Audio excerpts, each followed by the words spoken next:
Welcome everyone to our next book. It's going to be The Source of Magic. It's book 2 in the Xanth series. This, I believe, concludes Bink's story in Xanth. I don't really plan to go any further with the Xanth series on the channel unless we get more popularity on both A Spell for Chameleon and this one. So we'll do what we usually do, read the back of the book, read the first chapter, and let's get started. The Magic of Xanth. As the ruler of a country steeped in enchantment, King Trent was naturally curious about the source of its magic. It made sense to order Bink, the only one of his subjects immune to supernatural harm, to undertake a quest to discover the wellspring of Xanth's uniqueness. From the beginning, Bink and his companions Chester the Centaur and Crombie, the soldier transformed into a griffin, were harried by an unseen enemy determined to thwart them. Even the power of the good magician Humphrey,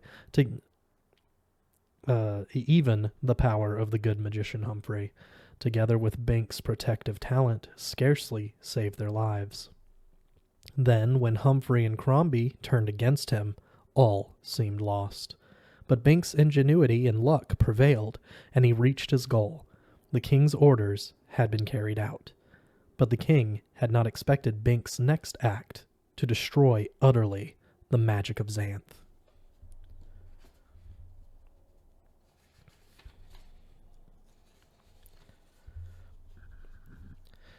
Chapter 1.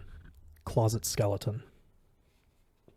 The magic sniffer ambled toward Bink, its long, limber snout snuffling industriously. When the creature reached him, it went into a frenzy of enthusiasm, snorting out flute-like notes, wagging its bushy tail, and prancing in a circle. "Sure, I like you too, Sniffer," Bink said, squatting to embrace it. The creature's snout kissed his nose wetly. "You were one of the first to believe in my magic when—" Bink paused. For the creature was acting strangely. It had stopped frisking and become subdued, almost frightened. "What's the matter, little friend?" Bink asked, concerned. "Did I say something to hurt your feelings? I apologize." But the sniffer curled its tail between its legs and slunk away. Bink stared after it, chagrined. It was almost as if the magic had been turned off, causing the thing to lose its function. But Bink's talent, like all others, was inherent. It could not dissipate while he lived. Something else must have frightened the sniffer. Bink looked about, feeling uneasy. To the east was the Castle Rugna orchard, whose trees bore all manner of exotic fruit, vegetables, and sundry artifacts like cherry bombs and doorknobs. To the south was the untamed wilderness of Xanth.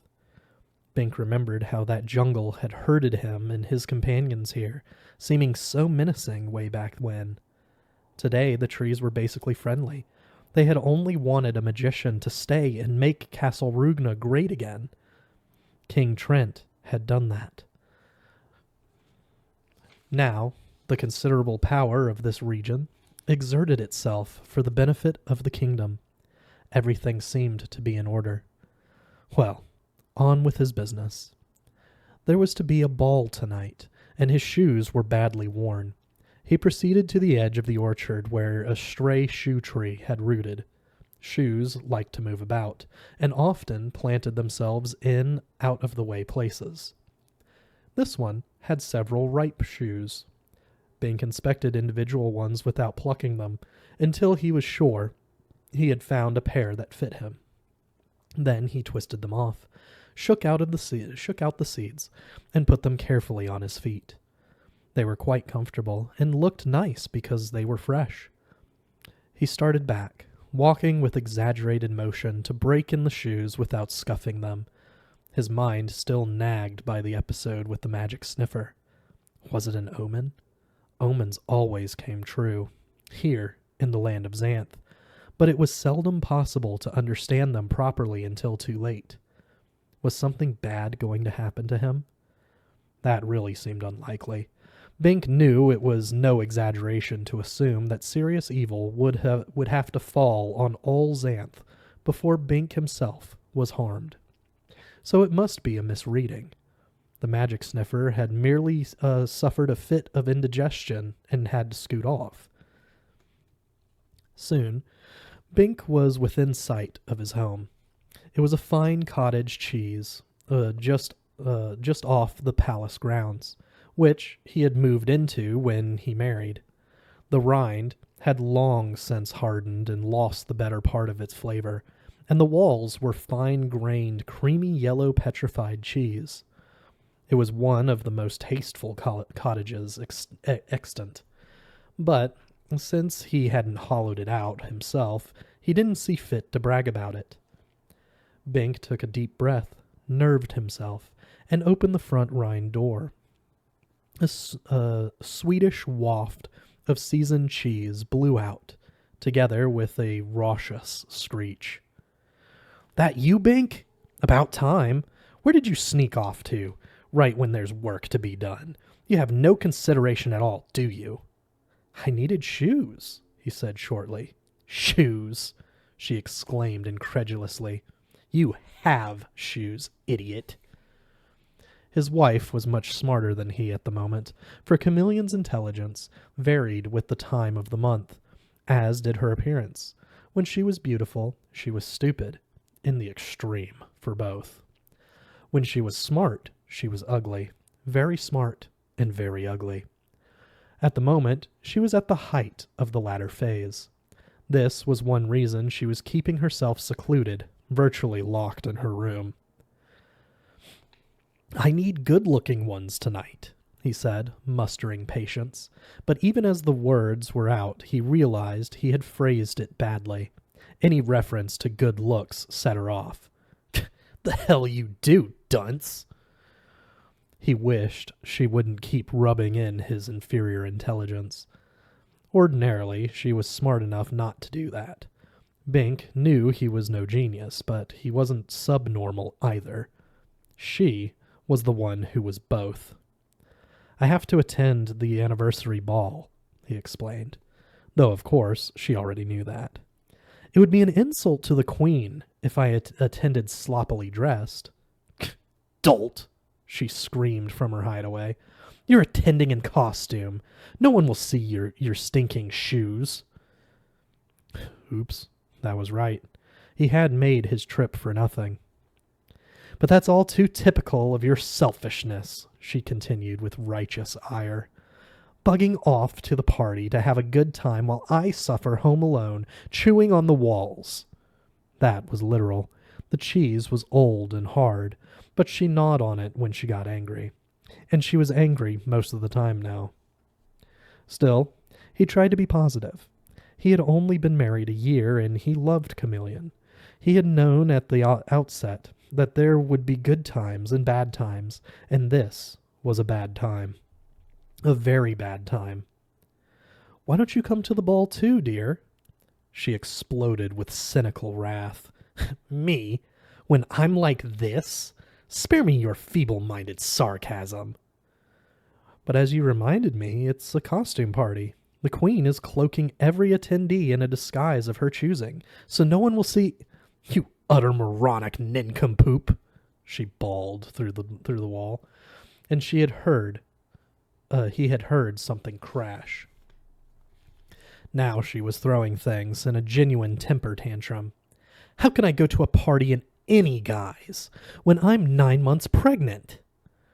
And that was what was really bothering her, not her normal smart ugly phase that she had lived with all her life, but the enormous discomfort and restriction of her pregnancy.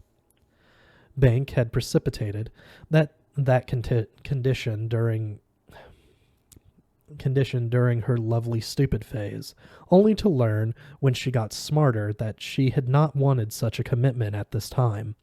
She feared her baby would be like her, or like him. She had wanted to find some spell to ensure that the child would be positively talented, or at least normal, and now it was up to blind chance. She had accepted the situation with extremely poor grace, and had not forgiven him. The smarter she got, and the more pregnant she got, the more intense her ire became.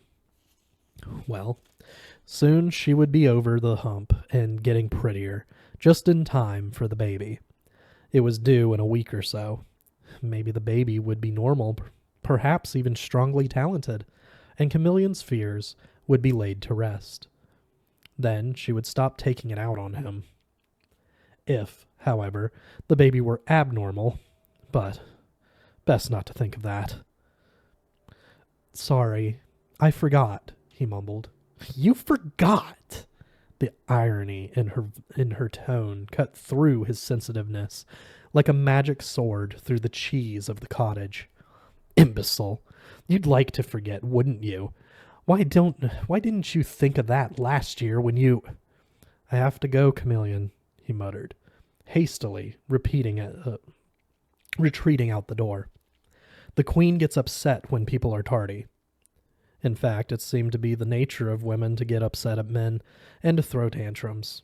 That was one of the things that distinguished them from nymphs, who looked like women, but were always amenable to the idle whims of men. He supposed he should count himself lucky that his wife did not have a dangerous talent, like setting fire to people or generating thunderstorms. "Why does the Queen have to throw her ridiculous, pointless, dull party now?" Chameleon demanded. "Right when she knows I can't attend." The logic of women. Why bother to try to understand it? All the intelligence in the land of Xanth could not make sense of the senseless. Bink closed the door behind him. Actually, Chameleon's question had been rhetorical. They both knew the answer. Queen Iris took every opportunity to flaunt her status, and this was the first anniversary of that status.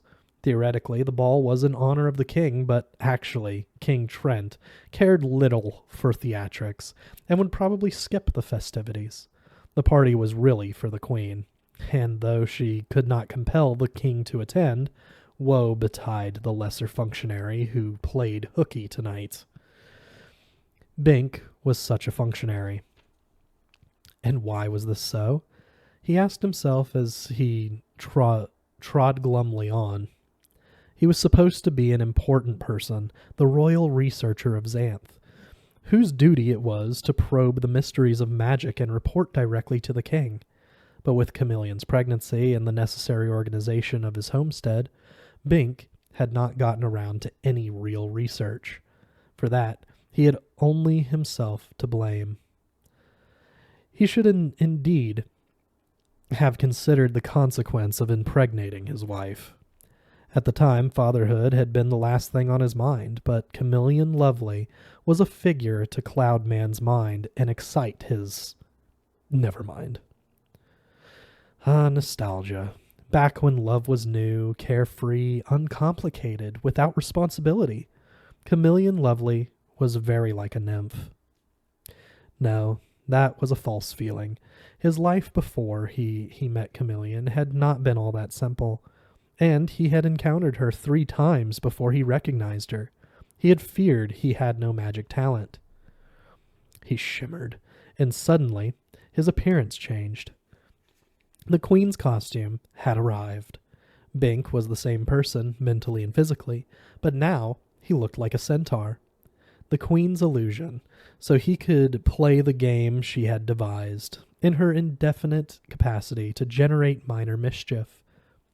Each person had to guess the identities of as many others as possible before making his way to the palace ballroom, and there was a prize for the one who guessed the most correctly. In addition, she had set up a mock maze hedge around Castle Rugna. Even if he did not play the people guessing game, he would be forced to thread his way through the giant puzzle. Damn the queen. But he had to go through with it, as did everyone else. The king wisely did not interfere with household matters and gave the queen considerable play on her tether. With resignation, Bink entered the maze and began the laborious chore of treading his way through the network of false paths toward the castle. Most of the hedge was illusion, but enough of it was anchored in reality to make it safest simply to honor the maze, rather than barging through. The queen would have her fun, especially on this important first anniversary of the king's coronation. She could get uglier than Chameleon when not humored. Bink whipped around a corner and almost collided with a zombie.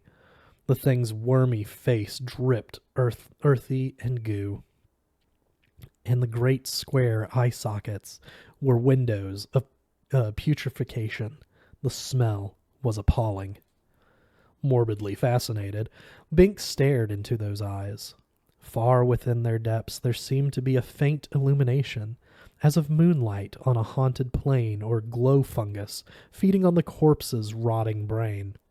It was as if he could see through twin tunnels into the very source of its foul animation, and perhaps to the root of all the magic of Xanth. Yet it was nightmare, for the zombie was one of the living dead, a horror that should be quickly buried and forgotten. Why had this one ripped free of its unquiet grave? The zombies normally roused themselves only in defense of Castle Rugna, and they had been passive since King Trent took over. The zombie stepped toward him, opening its fossil mouth. "Vroom," it said, laboring to make the putrid gas that was its only breath form a word. Bink backed away, sickened. He feared little in the land of Xanth, for his physical prowess and magic talent made him one of the most subtly formidable people in the kingdom. But the peculiar discomfort and disgust entailed by dealing with a zombie unnerved him. He spun about and ran down a side avenue, leaving the undead thing behind. With its decayed articulation of bones and moldy flesh, it could not match his speed and did not even try. Suddenly, a gleaming sword rose up before him. Bink halted, amazed by this second apparition. He saw no person, no connections, just the weapon. What was the purpose of this illusion?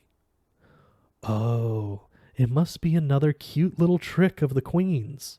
She liked to make her parties exciting and challenging. All he had to do was walk through the sword, calling the bluff in this ad hoc interference. Yet he hesitated. The blade looked terribly real. Bink remembered his experience with Jama as a youth. Jama's talent was the manifestation of flying swords, solid and sharp and dangerous for the few seconds they existed, and he tended to exert his talent arrogantly. Jama was no friend of Bink's, and if he were in the area... Bink drew his own sword. "On guard!" he exclaimed, and struck at the other weapon, half expecting his blade to pass through it without resistance. The queen would be pleased. Her bluff had worked, and this way he was taking no risk, just in case. The other sword was solid. Steel clanged on steel. Then the other weapon twisted about to disengage from his and thrust swiftly at his chest. Bink parried and stepped aside. This was no temporary blade and no mindlessly flying thing. Some invisible hand guided it, and that meant an invisible man. The sword struck again, and again Bink parried. This thing was really trying to get him. "Who are you?" Bink demanded, but there was no answer. Bink had been practicing with the sword for the past year, and his tutor claimed that he was an apt student. Bink had courage, speed, and ample physical power. He knew he was hardly expert yet, but he was no longer amateur. He rather enjoyed the challenge, even with an invisible opponent. But a serious fight was something else. Why was he being attacked on this festive occasion? Who was his silent, secretive enemy? Bink was lucky that person's spell of invisibility had not affected the sword itself, for then he would have had an awful time countering it. But every item of magic in Xanth was single. A sword could not carry its necessary charms of sharpness and hardness and also be invisible. Well, it was possible, for anything was possible with magic, but it was highly unlikely. At any rate, that weapon was all Bink needed to see. "Halt!" he cried. "Desist, or I must counter you." Again the enemy sword slashed at him ferociously. Bink was already aware that he faced no expert. The swordsman's style was more bold than skilled. Bink blocked the weapon off, then countered with a half-hearted thrust to his opponent's exposed midsection. There was only one place that midsection could be, visible or not, for a certain balance and position were essential in swordplay. Bink's strike was not hard enough to maim, but was sufficient to... His blade passed right through the invisible torso without resistance. There was nothing there. Bink, startled, lost his concentration and balance. The enemy sword thrust at his face. He ducked barely in time. His instructor, Crombie the soldier, had taught him such avoidance. But this escape was at least partly luck. Without his talent, he could have been dead. Bink did not like to depend on his talent. That was the point in learning swordsmanship, to defend himself his own way, openly, with pride, without suffering the private snickers of those who assumed, naturally enough, that mere chance had helped him. His magic might stop or blunt an attack by having the attacker slip on a littered fruit rind. It didn't care about his pride. But when he won fairly with his sword, no one laughed. No one was laughing now, but still, he did not like being attacked by a... what? It must be one of the magic weapons of the king's private arsenal, and it was consciously directed. No way this could be the action of the king, however. King Trent never played practical jokes and permitted no tampering with his weapons. Someone had activated the sword and sent it out to do mischief, and that person would shortly face the formidable wrath of the king. That was little comfort to Bink at the moment. He didn't want to seem to hide the protection of the king. He wanted to fight his own battle and win, except that he would have some problem getting at a person who wasn't there. As he considered, Bink rejected the notion that a distant person could be wielding this weapon. It was magically possible. But as far as he knew, he had no enemies. No one would want to attack him by magical or natural means, and no one would dare to do it with one of the king's own swords in the garden of Castle Rugna. Bink fenced with the enemy sword again, maneuvered it into a vulnerable position, and sliced through the invisible arm. No arm was there, of course. No doubt about it. The sword was wielding itself. He had never actually fought one of these before, because the king didn't trust the judgment of mindless weapons, so the experience was a novel one. But of course, there was nothing inherently odd about it. Why not do battle with a charmed sword?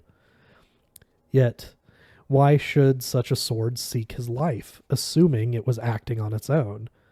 Bink had nothing but respect for bladed weapons. He took good care of his own sword, making sure the sharpness charm was in good order, and never abusing the instrument. Swords of any type or creed should have no quarrel with him. Perhaps he had inadvertently affronted this particular sword. "Sword, if I have caused you distress or wronged you, I apologize and proffer amends," he said. "I do not wish to fight you without reason." The sword cut furiously at his legs. No quarter there. "At least tell me what your grievance is," Bink explained, dancing away just in time. The sword continued its attack relentlessly. "Then I must put you out of commission," Bink said with mixed regret, ire, and anticipation. He was a real challenge. For the first time, he took a full offensive posture, fencing the sword with skill. He knew he was a better man than it. But he could not strike down the wielder of that weapon because there was none. Nobody to pierce, no hand to slice. The sword showed no sign of tiring. Magic powered it. How, then, could he overcome it?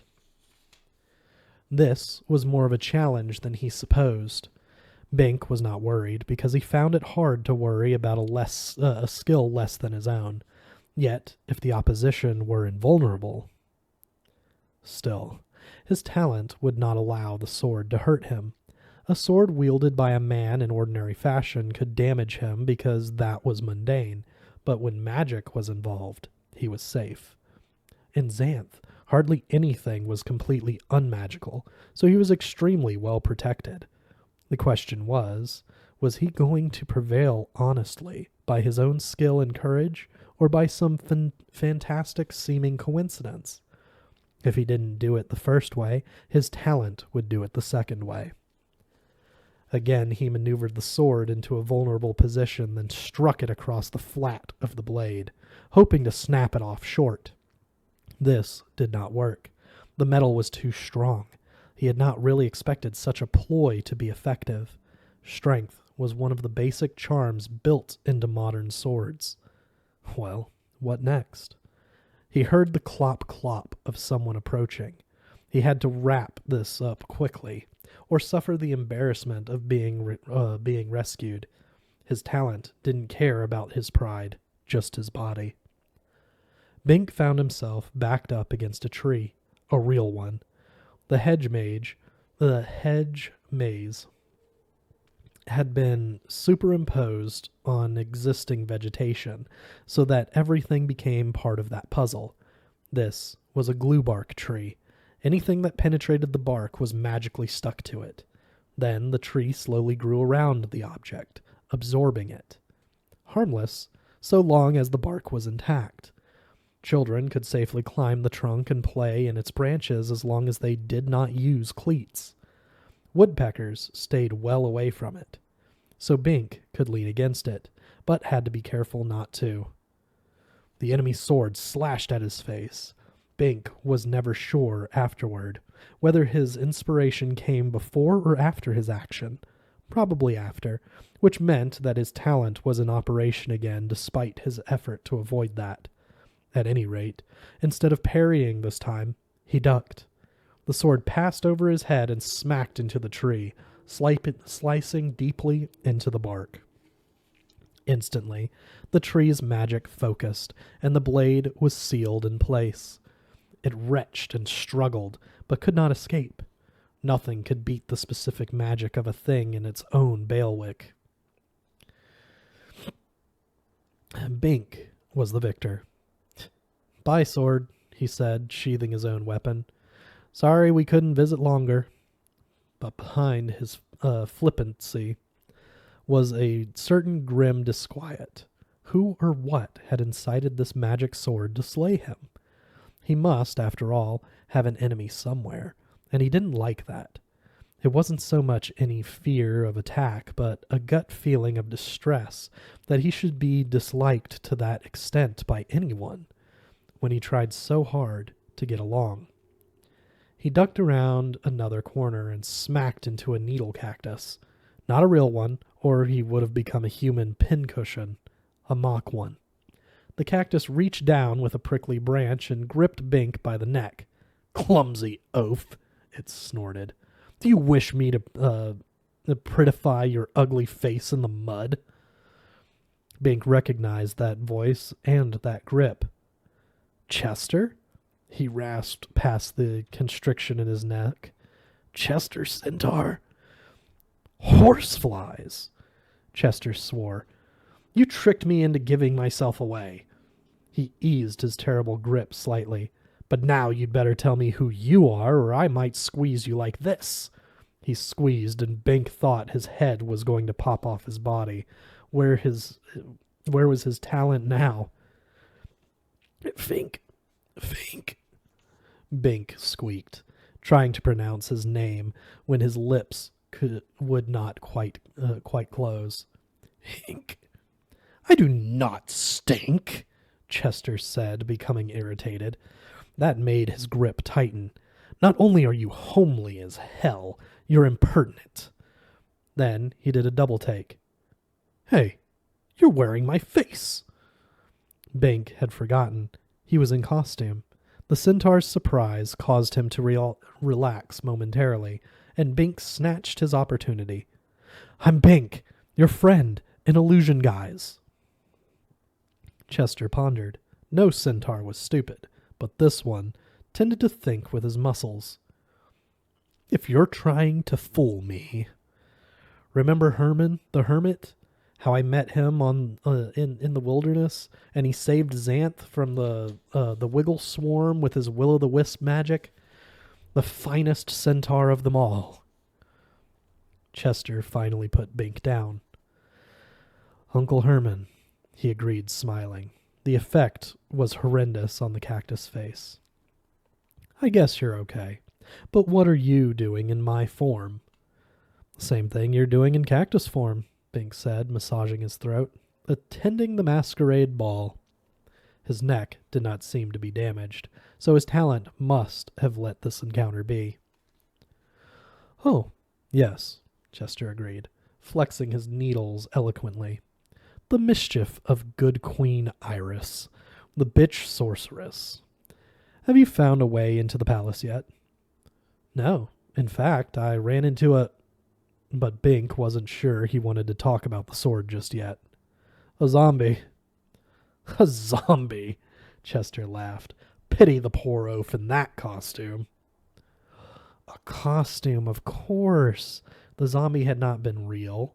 It had merely been another one of the Queen's illusion costumes.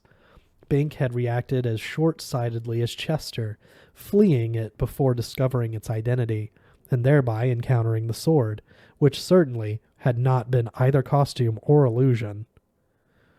Well, I don't much like this game anyway, he said. I don't go for the game either, Chester agreed. But the prize, that is worth a year of my life. By definition, Bink agreed morosely. One question answered by the good magician Humphrey. Free. But everyone's competing for it. Someone else will win. Not if we get hoofing, Chester said. Let's go unmask the zombie before it gets away. Yes, Bink agreed, embarrassed by his previous reaction. They passed the sword still stuck in the tree. Finders keepers, Chester exclaimed happily and put his hand to it. That's a glue bark. It won't let go. But the centaur had already grasped the sword and yanked. Such was his strength. There was a shower of bark and wood, but the sword did not come free. Chester said. Look, tree, we have a glue bark in Centaur Village. During the drought, I watered it every day so it survived. Now all I ask in return is this sword that you have no use for. The sword came free. Chester tucked it into his quiver of arrows, fastening it in place with a loop of the coil of rope he had carried. Or so Bink guessed, observing the contortions of the cactus. Bink had put a hand to his own sword, half fearing a renewal of hostilities, but the other weapon was quiescent. Whatever had animated it was gone. Chester became aware of Bink's stare. You just have to understand trees, he said, moving on. It's true, of course. A centaur never lies. I did water that tree. It was more convenient than the privy. So this glue bark had given up its prize. Well, why not? Centaurs were indeed generally kind to trees, though Chester had no particular love for needle cactuses, which was no doubt why the Queen, in her humor, had imposed this costume on him. They came to the place where Bink had encountered the zombie, but the awful thing was gone. Only a slimy chunk of dirt lay in the path. Chester nudged it with one forehoof. Real dirt from a fake zombie? He inquired, puzzled. The Queen's illusions are getting better. Bink nodded agreement. It was a disquieting note. Obviously, the Queen had extended the illusion greatly, but why should she bother? Her magic was strong, far beyond the talents of ordinary people, for she was one of the 3 magician-class citizens of Xanth.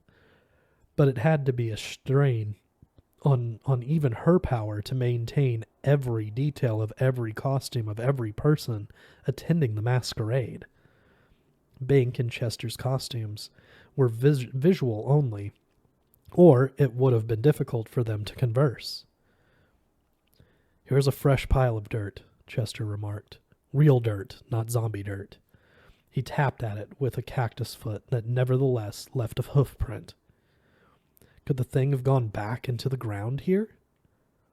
Curious, Bink scraped at the mound with his own foot. There was nothing inside it except more dirt. No zombie. Well, we lost him, Bink said, upset for a reason he could not quite fathom. The zombie had seemed so real. Let's just find our way into the palace instead of making fools of ourselves out here. Chester nodded, his cactus head wobbling ludicrously. I wasn't guessing people very well anyway, he admitted, and the only question I could ask the good magician doesn't have any answer. No answer? Bink asked as they turned into another channel. Since Sherry had the colt, mind you, he's a fine little centaur, bushy-tailed.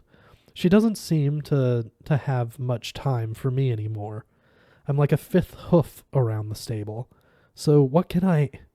You too, Bink exclaimed, recognizing the root of his own bad mood. Chameleon hasn't even had ours yet, but... He shrugged. Don't worry. She won't have a colt. Bink choked, though it really wasn't funny. Fillies can't run with them, can't run without them.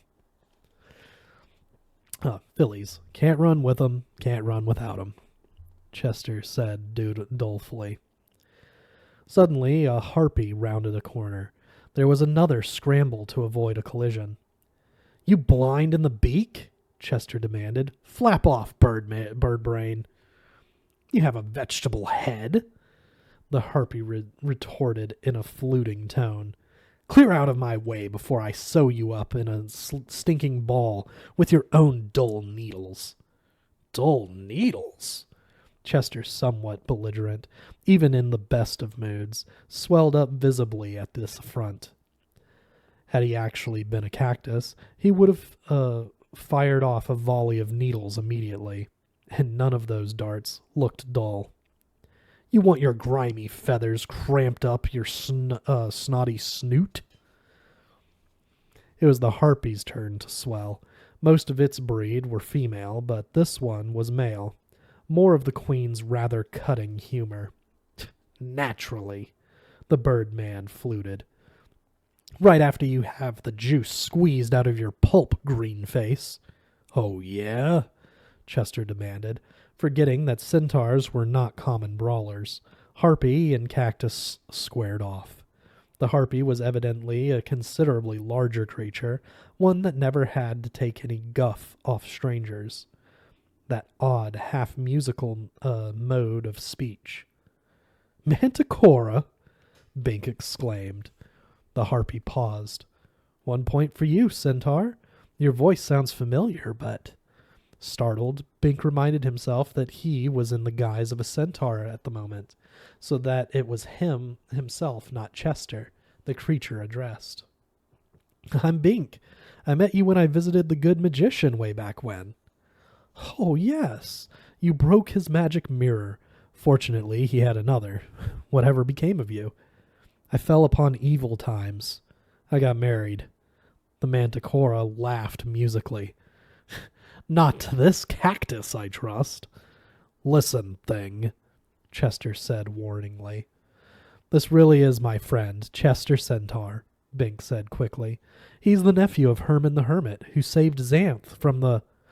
Oh, I knew Herman, the Manticora said. Greatest centaur there ever was, even before he gave his noble life for this country. Only one I know who wasn't ashamed of his magic talent. His will-o'-the-wisps led me out of a dragon warren once.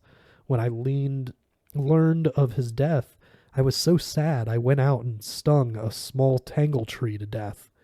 He was so much better than those hoof-headed equines of the common herd who exiled him. He broke off. No offense, Cactus, you being his nephew and all. I may have a target to sting with you, but I would not affront the memory of that remarkable hermit. There was no surer route to Chester's favor than praise of his hero uncle, as perhaps the Manticora knew. No offense, he said instantly. Everything you said is true. My people exiled Herman because they thought magic in a centaur was obscene. Most of them still do, even my own filly. As nice a piece of horseflesh as you'd care to... He shook his cactus head, becoming aware of the impropriety. They are hoofheads. Times are changing, the Manticora said. One day all the centaurs will be flaunting their talents instead of flouting them. He had a gesture with his harpy wings. Well, I must go identify some more people. Not that I need the prize. It's merely a challenge. He moved on. Bink marveled again at the humor of the queen to costume as a harpy such a formidable creature as a Manticora.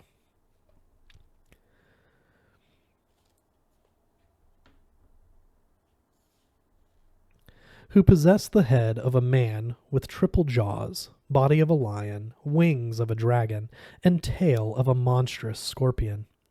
Certainly one of the most deadly monsters of the land of Xanth, rendered into the likeness of one of the most disgusting. Yet the Manticora was bearing up with grace, and playing the game of charades and costumes. Probably he felt secure in the knowledge that he had a soul, and so he cared little for appearances. I wonder if I have a magic talent, Chester mused, sounding a trifle guilty. The transition from obscenity to pride was indeed a difficult one. If you won the prize, you could find out, Bink pointed out. The cactus brightened. That's right. This was evidently the unanswerable question Chester had had in mind, unvoiced. Then the cactus dulled. But Sherry would never let me have a talent, not even a little one. She's awfully prudish about that sort of thing. Bink remembered the filly's prim attitude and nodded. Sherry Centaur was one fine figure of a filly, and well able to handle the general magic of Xanth, but she could not abide it in any centaur. It reminded Bink of his own mother's attitude about sex in young humans. For animals, it was natural, but when something like a wild oats nymph was involved, well, Chester did have a problem. They turned another corner. Corners abound in this infernal maze, and there was the palace gate, shining beyond the drawbridge over the moat. Let's get over there before the maze changes, Bink exclaimed. They ran toward it, but even as they did, the hedge pattern shimmered and fogged. The awful thing about the puzzle pattern was its instability. At irregular intervals, it shifted into new configurations, so that it was impossible to solve it methodically. They were going to be too late to break out. I'm not stopping now, Chester cried. The sound of cactus galloping became louder. Get on my back. Bink didn't argue. He made a leap for the prickliest portion of the cactus, grimacing in half-expectation of a crotchful of needles. He landed neatly on Chester's back, which felt quite equine. Phew. At the feel of that impact, Chester accelerated. Bink had ridden a centaur before, when Sherry had kindly given him a lift, but never a powerhouse like this. Chester was husky, even by centaur standards, and now he was in a hurry. The huge muscles pulsed along his body, launching him forward with such ferocity that Bink was afraid he would be hurled off as fast as he had landed. But he clutched 2 handfuls of mane and hung on, confident that his talent would protect him even from this. Few residents of Xanth were aware of Bink's talent, and he himself had been ignorant of it the first 25 years of his life. This was because of the way the talent clouded itself, hiding from publicity. It prevented him from being harmed by magic, but anyone who knew this could then harm him by mundane means. So Bink's talent shrouded itself in seeming coincidence. Only King Trent, besides Bink himself, knew the truth. Good magician Humphrey probably suspected, and Chameleon had to have an idea. A new hedge formed between them and the gate. It was probably illusion, since they had just seen the gate. Chester plunged through it and sent branches flying. No illusion. This time, it must have been the gate that was the illusion. The Sorceress Queen could make things disappear by creating the illusion of open space. He should have remembered that before. What drive this creature had. Invisible foliage tore at Bink like the winds of a tempest, but he clung tight. Another barrier appeared. Chester veered to follow a new channel that went his way, then smashed past another cross hedge. Once the centaur got moving, pity the man, beast, or plant that got in his way. Suddenly they were out of the maze and at the moat, but Chester's veer had brought him to it 20 paces to the side of the drawbridge, and there was no room to make a course correction. "Hang on!" Chester cried, and leaped. This time the thrust was so great that Bink ripped a double handful of mane out of the centaur's hide, and still slid off the rear. He tumbled end over end and splashed into the moat. Immediately the moat monsters converged, jaws gaping eagerly. They were ever alert. They would have been fired otherwise. A huge serpent looped down, each glistening tooth as long as one of Bink's fingers. From the other side, a purple croc opened its gnarly proboscis, showing off teeth that were even longer. And directly under Bink, rising from the swirling moat mud, came a behemoth, its back so broad it seemed to fill the entire moat. Bink thrashed madly in the water, trying to swim to safety, knowing that no man could escape any one of these monsters, let alone all 3. The behemoth came up, lifting him half out of the water.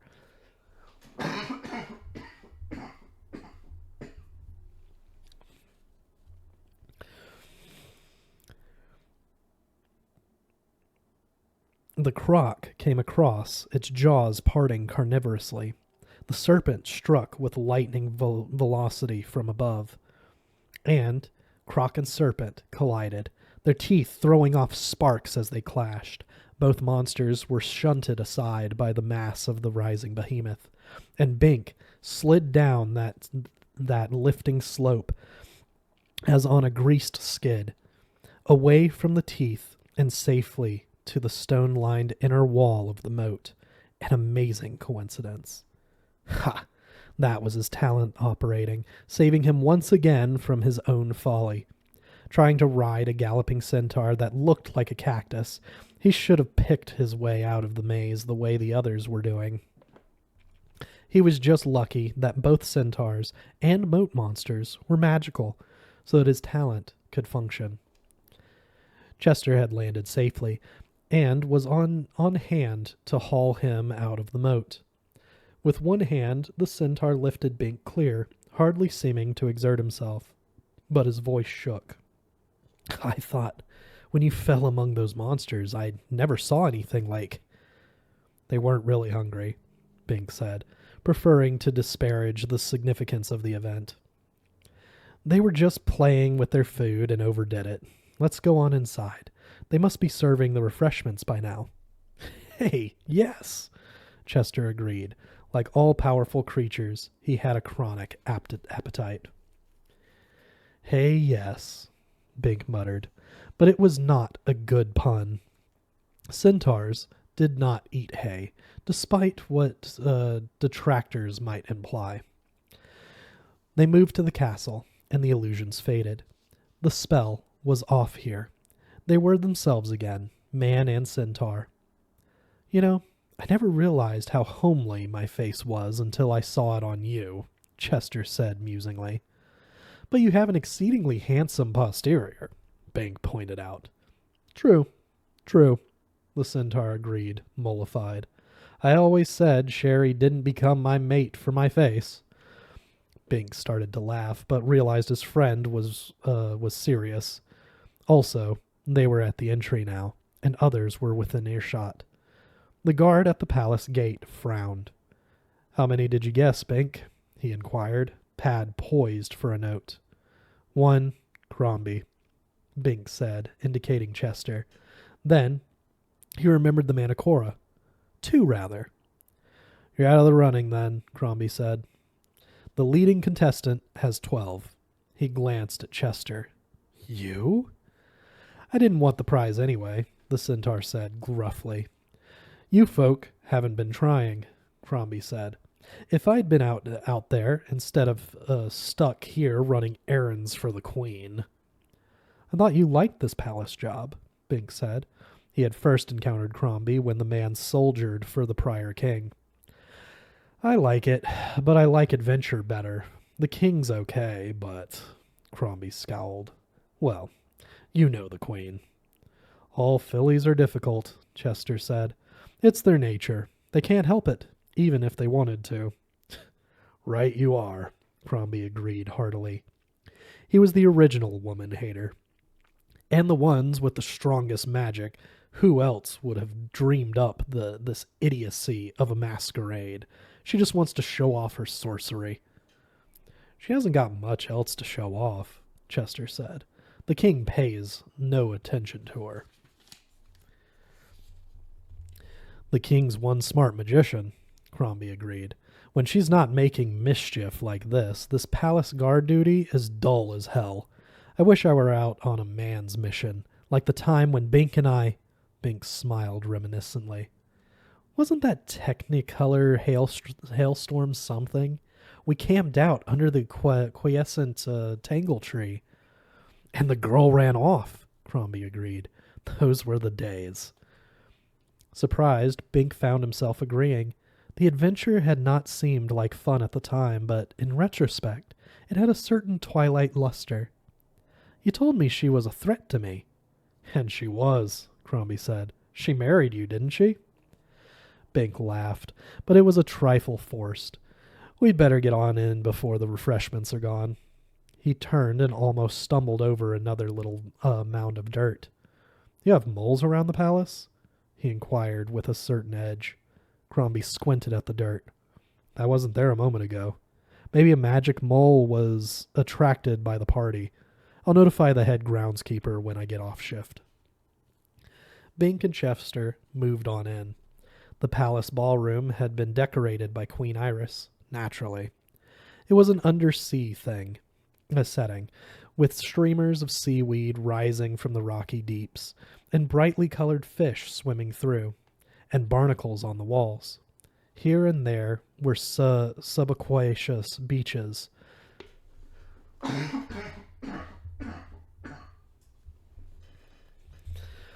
of fine white sand, which shifted location magically, so that if a person stood still, the scenery would come to him.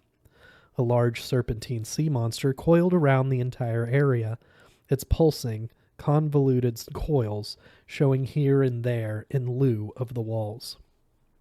Chester glanced around. She's a bitch, and she shows off, but I have to admit, her magic is impressive. But I'm worried about the quantity of food, if there isn't enough. There turned out to be no danger of a shortage. The refreshments were mountainous, and under the personal guard of Queen Iris.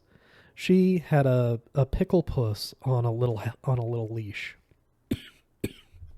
Whenever someone had the temerity to take a delicacy, the pricklepuss pickled it. No one eats until the grand prize is awarded, Iris announced, glaring about.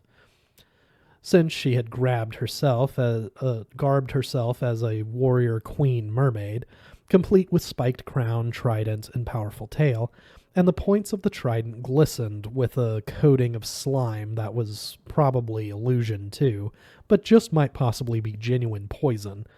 This was an effective enough deterrent even without the pricklepuss. The picklepuss. Bink and Chester separated, mixing with the other guests. Just about every creature of note in Xanth was present, except for Chester's filly Sherry, who was no doubt still wrapped up in the colt, and Bink's chameleon wrapped up in her misery, and the good magician Humphrey, who never socialized voluntarily. Bink spotted his father, Roland, down from the North Village. Roland was careful not to embarrass him by any overt show of affection. They shook hands. "Nice shoes, son." This was nevertheless a miscue after the scene with Chameleon. "Fresh from the tree," Bink said awkwardly. "What have you been doing these past few months?" Bubbles rose from Roland's mouth as he spoke, quivering spherically as they sought the surface of the ocean. When Queen Iris put on an illusion, it was some illusion. Ordinary citizens, with their mouthy individual magic talents, could only look upon the works of the sorceress and despair. Which was, of course, why the queen was putting on this show. "Oh, practicing with the sword, tilling the garden, that sort of thing," Bink said. "I understand Chameleon is expecting momentarily." "That too," Bink said, again experiencing the frustration of his situation. "A son will help fill the house. Provided it turned out to be a normal, talented son." Bink changed the subject. "We have a delicate young lady slipper plant just blossoming. I think it will bear its first a pair of slippers soon." "The ladies will be pleased," Roland said gravely, exactly as if this were significant news. Suddenly, Bink realized that he had very little to show for his past year. What had he accomplished? Virtually nothing. No wonder he felt out of sorts. The illumination dimmed. It was as if dusk were falling, causing the sea to darken too. But the diffused daylight was replaced by nocturnal fluorescence. The flotation sacks on the seaweed glowed like little lamps, and the neon coral was brightly outlined in assorted colors. Even the puffy sponges emitted wane beams. The animal life had sharper light, with electric eels flashing searchlight beams, and assorted fish shone translucently. The overall effect was bewilderingly beautiful. "If only her personality were as excellent as her taste," Roland muttered, referring to the queen. "We shall now award the door prize," Queen Iris announced. She glowed most of all. Streams of light emanated from the points of her crown and trident, and her beautifully bare mermaid torso was clearly outlined.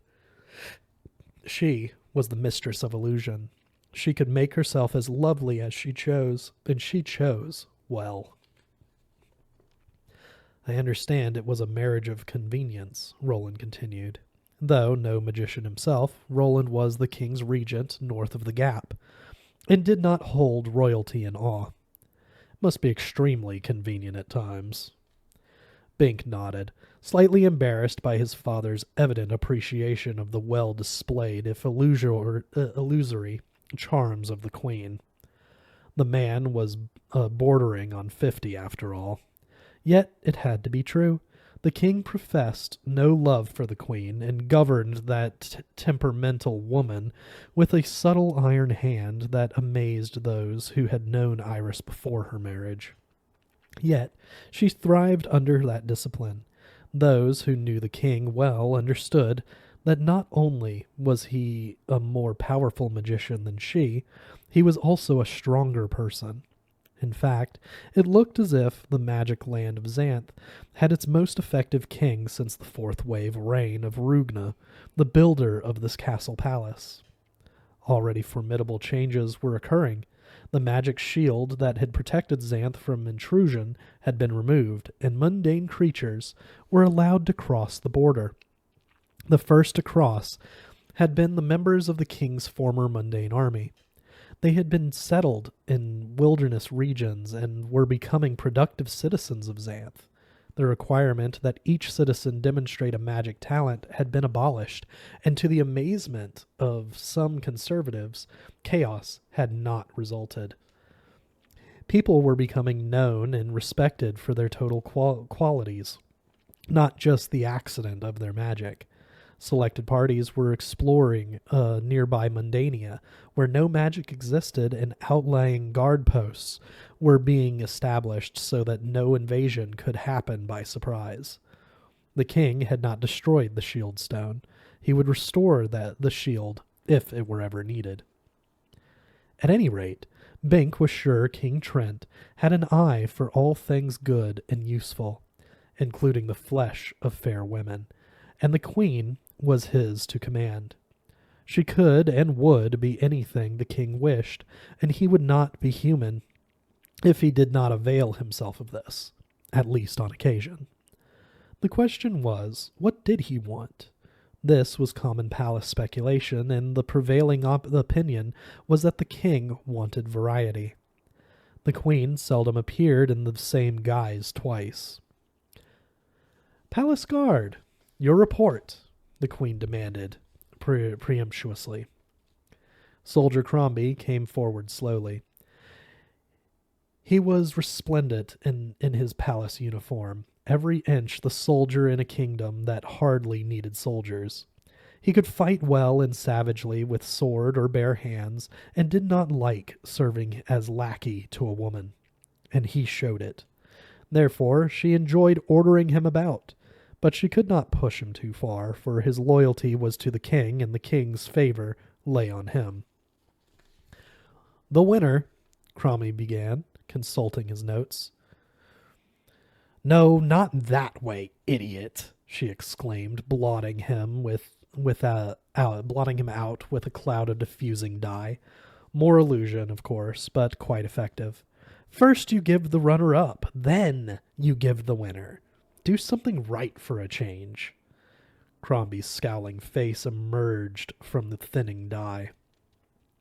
"Women," he muttered, with caustic fang. The queen smiled, enjoying his ire. "The runner-up with 9 correct identifications is," he scowled again, "a woman. Bianca of the North Village."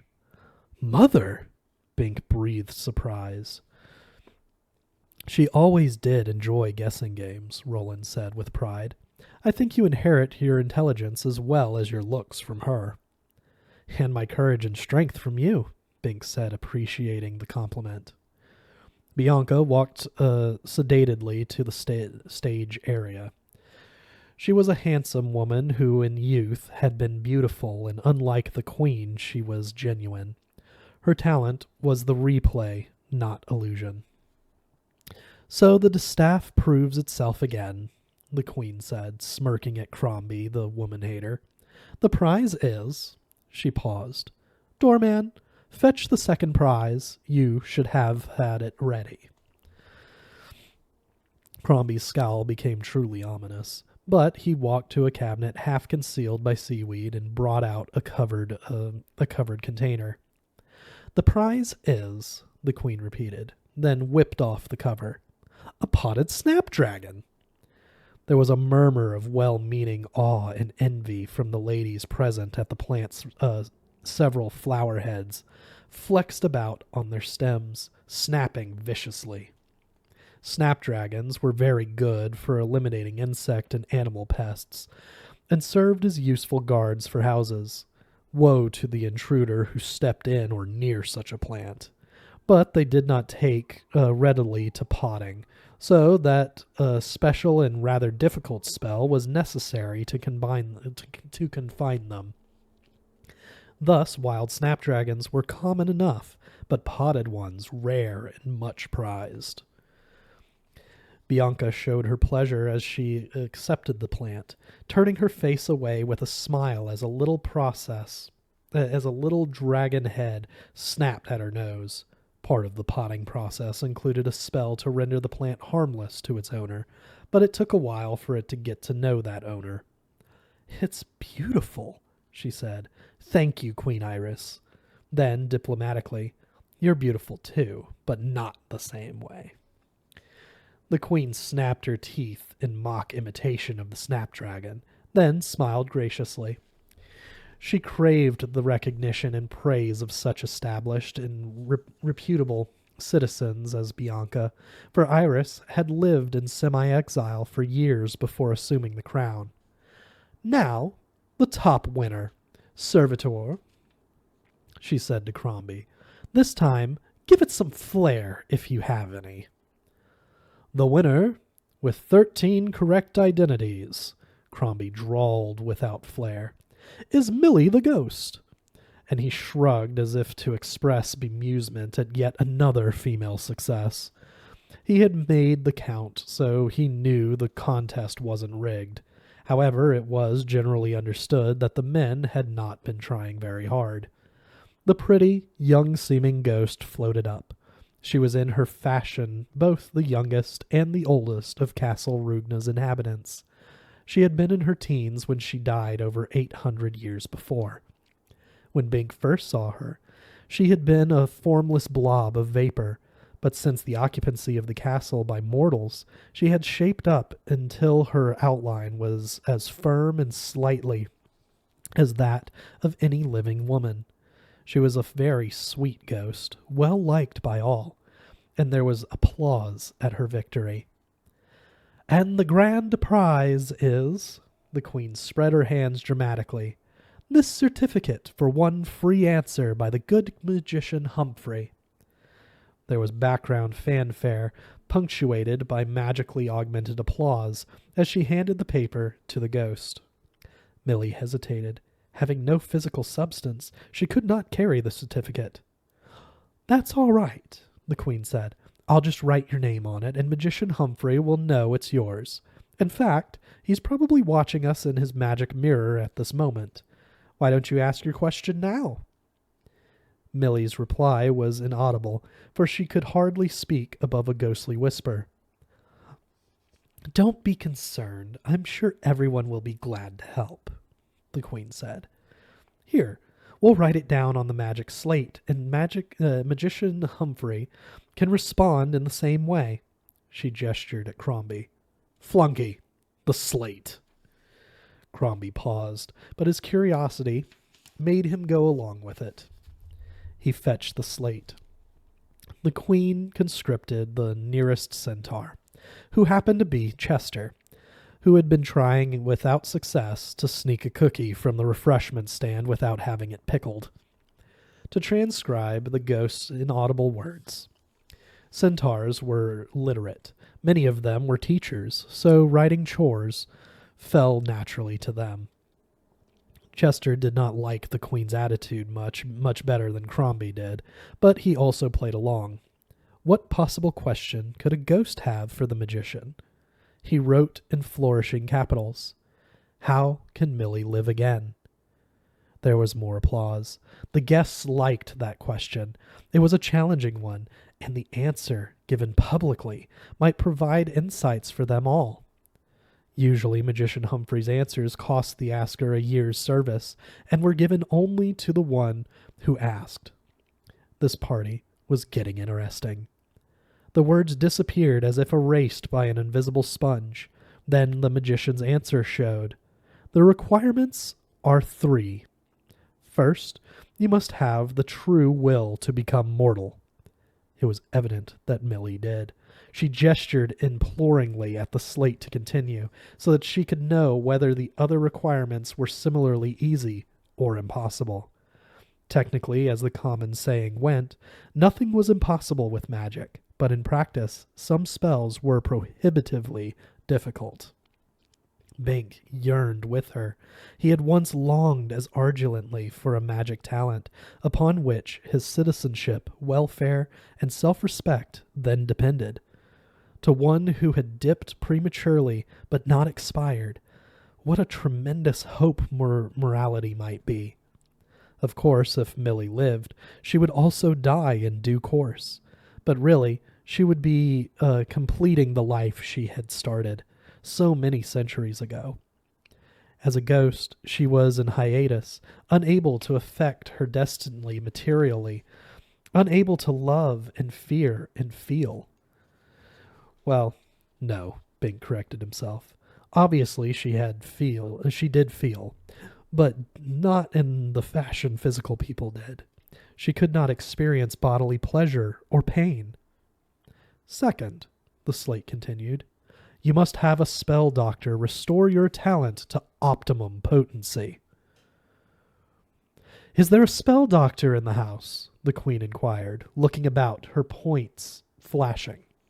No? Very well, errand boy. Point out the nearest spell doctor. Crombie started a snarl, but again was overcome by curiosity. He closed his eyes, spun about, and extended his right arm. It came to rest, pointing northeast. That would be the Gap Village, the queen said. There was a spell on the gap that rendered the giant crevice that separated Xanth into the northern and southern sections unmemorable. But a spot counterspell had been applied to the castle so that inhabitants and visitors could remember such things. The king would have had trouble governing property if he could not remember so crucial or critical a feature of the landscape as the gap. Where is our transporter? On my way, your highness, man said. He sighted along the line Crombie was pointing out, concentrated, and suddenly an old woman stood before them. She looked about, bewildered by the people and water, for they were still in the undersea illusion. You are a spell doctor? The queen demanded. Yes, the old woman agreed, but I don't do no doctoring for foolish people sunk in the ocean, especially when I get yanked from my laundry without a... This is King Trent's coronation anniversary celebration ball, the queen said haughtily. Now you have a choice, old crone. Doctor one spell for us and have the run of the party and all the food and fun you want in a costume like this. The old woman was abruptly garbed like a matron of honor, courtesy of the queen's illusion magic. Or don't doctor the spell, and this creature will pickle you. She held up the pickle puss, who hissed eagerly. The old woman, like Crombie and Chester, looked rebellious, but decided on the expended course. What spell? Millie's spell, the queen said, indicating the ghost. The spell doctor studied Millie, then cackled. It is done, she said, smiling broadly so that all four of her teeth showed. I wonder what is so funny, Roland murmured. Do you know what Millie's talent is? Ghosts don't have talents, Bink said. Her spell in life, it must be something special. Must be. I guess we'll find out if she can fulfill the third requirement. Third, the state continued, immerse your skeleton in healing elixir. We have plenty of that, the queen said. Lackey? The soldier was already on his way. In a moment he returned with a bucket of elixir. Now, where is your skeleton? The queen demanded. But at this point Millie balked. She seemed to be trying to speak, but was unable. A silence spell, the queen exclaimed. You aren't permitted to tell where it is. That's why it has remained hidden all these centuries. Millie nodded sadly. This is better yet, the queen said. We shall have a treasure hunt, in which closet is Millie's skeleton. A special prize to whoever finds it first, she pondered fleetingly. I'm out of regular prizes. I know. The first date with Millie, the mortal. But what if a woman finds it? Someone asked. I'll have my husband, the king, change her into a man for the occasion, the queen said. There was an uneasy laugh. Was she joking or serious? As far as Bink knew, the king could transform anything living into other living things of the same sex, but he never used his talent capriciously, so it must be humor. What about the food? Chester demanded. That's it, she decided. The women have already proved their superiority, so they'll be barred from the treasure hunt. They'll start in on the refreshments while the men go look for... But she saw Chester swelling up and realized she was going too far. Oh, all right. The men can eat too, even those with appetites like horses. But don't touch the anniversary cake.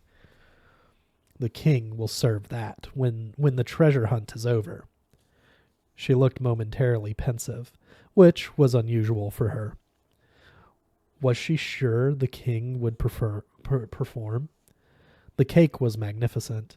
Tier on tier of scintillating icing embroidered with a huge number 1, crowned with a magically lifelike bust of King Trent. The queen always promoted the king's glory, because her own glory was a reflection of it.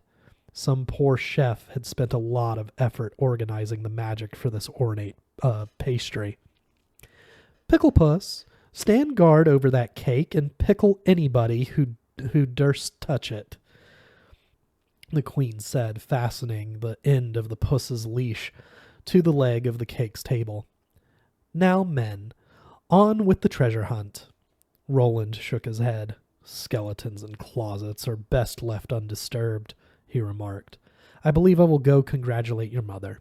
He glanced at Bink. You will have to represent our family in the treasure hunt. You don't have to search too hard. He made a little gesture of parting and moved off through the glowing currents of the sea. Bink stood in place a moment, reflecting. It was evident his father knew there was something wrong, but was not commenting directly. And what was wrong?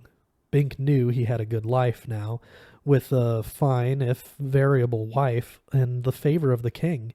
Why did he dream of adventures in far places, of using the sword whose art he had been studying, of danger and even death, though he knew his talent would protect him from all genuine threats? What was the matter with him?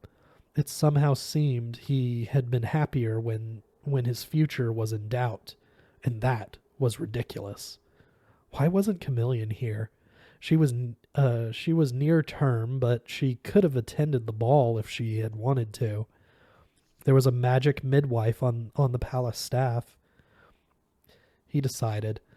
On with the treasure hunt. Maybe he could prove himself by locating that skeleton in the closet. That's it for this week. We will see you guys next week with Chapter 2.